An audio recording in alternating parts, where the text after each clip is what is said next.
រុនសុស្រីណោគ្នាថ្ងៃនេះជាថ្ងៃចូលធ្វើការដំបូងរបស់ខ្ញុំសូនេះដើមកតួតឥឡូវមានផ្លែបកាយមានផ្លែច្រើនតែកាលមុនដាំទួយឥឡូវផ្លែសាក់បាត់តែមានអីឆ្ងាញ់ណាស់ឥឡូវនេះសូហ្វែលចូលធ្វើការថ្ងៃដំបូងគឺភ្លៀងបាក់មេឃបាទនៅtrongទស្សនវិជ្ជារកកន្លែងជ្រកសុំពូជាង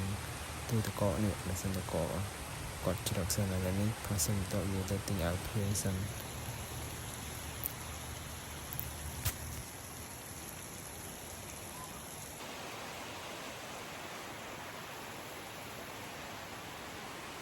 យើងទៅទិញឲ្យភ្លៀង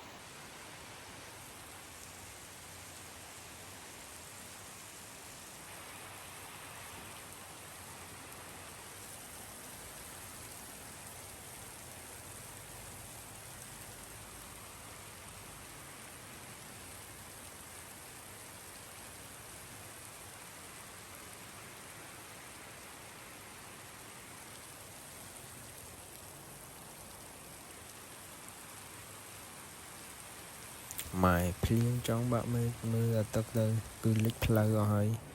ឥឡូវនេះយើងកំពុងធ្វើការឆ្លងកាត់រត់ទៅទិញអាវភ្លៀង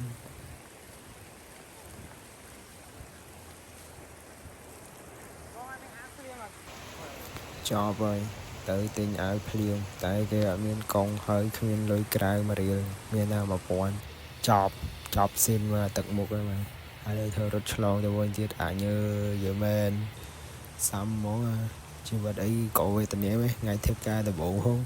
ភ្លៀងបាក់មេឃហើយរត់ទៅទិញអាវភ្លៀងអត់មានកង់បាញ់ទៀតគេអត់មានកង់ហើយលុយក្រៅអត់តបានទៅដកមានតែ1000ក្នុងខ្លួនទៀតឥឡូវត្រូវ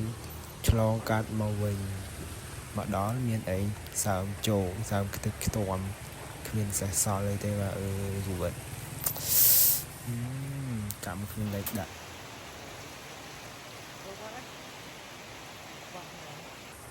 បន្ទាប់ពីសើមអស់ចិត្តសម្រាប់ចិត្តជិះមករកហាងកាហ្វេបាទព្រោះអីសើមចូលអីទោះបីជានៅក៏អត់ចំណេញដែរមកហាងកាហ្វេហើយលើមានបន្ទប់អីមកផ្លាស់ប្ដូរខោអាវខ្ញុំយកខោអាវមកដែរហើយមើលកូនឆ្កែវានៅចឹងហ្នឹងឃើញវាខ្ជុះពេកថតវាលេងទៅហើយមើលទស្សនវិជ្ជាភ្លៀងបាទអត់ដាច់អត់អីសោះលិចលងបាទនេះយើងទីចូលទៅក្នុងឲ្យទៅ order គេតែសំខាន់គឺថាទីចាំនិយាយប្រាប់ឥឡូវមើល reaction សិន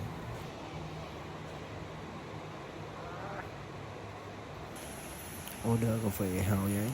យើងកាហ្វេ hot ហើយនឹងមីមកកំប៉ុងដើម្បីញ៉ាំពោះពីព្រឹកមកតើអត់ញ៉ាំទេ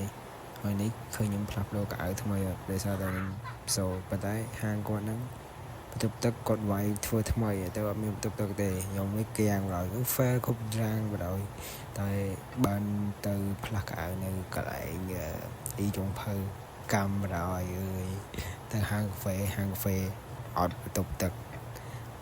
សម្រាប់ចិត្តថាផ្លាស់នៅនោះទៅយ៉ាងចង់ឲ្យផ្ដាសាយឡើងហើយយើងអង្គុយមើលមក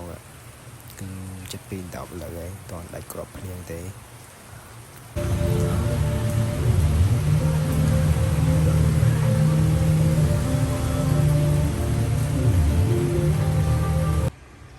ឥឡូវរៀងហើយយើងចាប់ផ្ដើមរៀបអវ៉ាន់ទៅផ្ទះយើងវិញខប់សេរីរីមានអីមេធំនេះលេខ88ហើយយប់ឡើងគឺខ្ញុំមកទិញអីញ៉ាំតែប៉ុណ្្នឹងទេជីវិត simple ហើយ